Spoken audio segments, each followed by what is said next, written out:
Hey everyone, welcome back to another action-packed episode of FPL Wiki. Game Week 2 was a rollercoaster, missed clean sheets, chaotic goals, and a few last-minute redemption arcs. The points tally wasn't spectacular, but there were some silver linings, and a few key lessons for Game Week 3. In this video, I'll walk you through my early team selection, transfer thoughts, and captaincy dilemma heading into the next game week.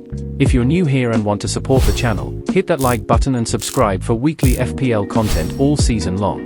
Let's kick things off with a quick look back at Game Week 2. I ended the week on 46 points, which leaves me at around 4.1 million overall rank, not ideal, but still early days. Here's how it all unfolded. Starting with the positives, picking Martin Dubravka over the more popular Robert Sanchez paid off. Burnley kept a clean sheet against Sunderland, facing just one shot on target. Meanwhile, Chelsea conceded early thanks to a Lucas Paqueta screamer. The defense was a disaster. Maxim de Kuyper was picked for attacking upside, but he struggled defensively, got booked, conceded twice, and was subbed off early. Joachim Andersen came off the bench for the injured Cole Palmer and managed 4 points despite no clean sheet, thanks to defensive contribution points. In midfield, no player exploded, but my captaincy call and midfield core helped steady the ship. Tijani Reinders is the only midfielder who blanked. After his hot Game Week 1 debut, he regressed here. He still played well but had no FPL returns. Captain Bukayo Saka had a quiet game but delivered a return. A hamstring injury forced him off early in the second half, before the 60th minute. He was in line for bonus points before the injury, but still a win. Mohamed Salah stayed clutch, picking up a dramatic 100th minute assist in Liverpool's 3-2 win over Newcastle. Cody Gakpo was another highlight, assisting Liverpool's first 2 goals and bagging 2 bonus points. 2 blanks now for my 2 forwards. With the sale of Jean-Philippe Mateta, he had no service against Forest. He had only 1 shot on target for only 0.16 expected goals. Jørgen Strand Larsen was also without chances against Bournemouth, as he also got 1 shot on target, but Wolves were down to 10 men early in the second half and played most of the second half with 10 men. That wraps up Game Week 2, let's turn our attention to Game Week 3. Cole Palmer was injured in the warm-up for Chelsea's game against West Ham, and Enzo Maresca said he was carrying an injury before this game week. He was hopeful he would be available for the next game. So, I'm in no rush to sell the Chelsea forward for now, since Chelsea play early this week. I'll keep an ear out for updates, especially with the international break coming. Bukayo Saka, however, has been ruled out for up to 4 weeks with a hamstring injury. That's a definite sell, so my plan is to sell the Arsenal forward.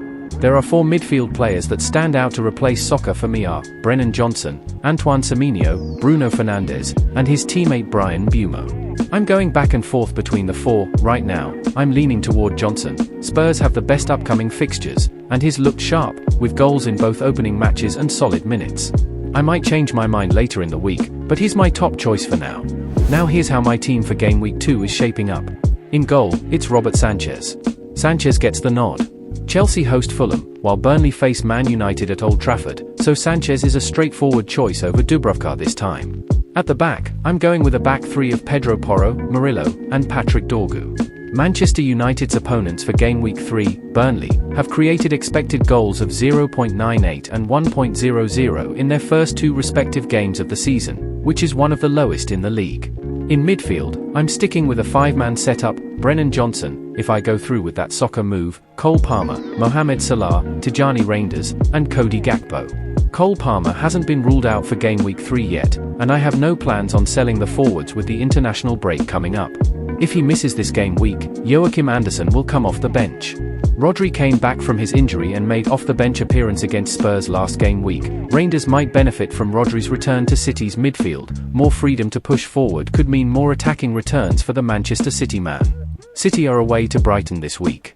Up front, it's a front 2 of Jean-Philippe Mateta and Jørgen Strand Larsen. There are midweek cup matches this week. Wolves will host West Ham at home in a domestic cup match, while Crystal Palace will travel to Norway to play Fredrikstad in the UEFA Conference League qualifier. Hopefully both of my strikers make it through unscathed. Captaincy is a bit of a toss-up this week. It's currently between Reinders and Brennan Johnson, but I'm leaning toward Johnson, with the home fixture advantage and form to back it up. If you have any question about your teams and your thoughts on my team, let me know in the comments below. I'd love to hear what your plans are for Game Week 3. For live updates and behind-the-scenes thoughts, follow me on X. If you found this helpful, smash that like button, and subscribe if you haven't already. There's loads more FPL content coming your way all season. Thanks for watching, and good luck.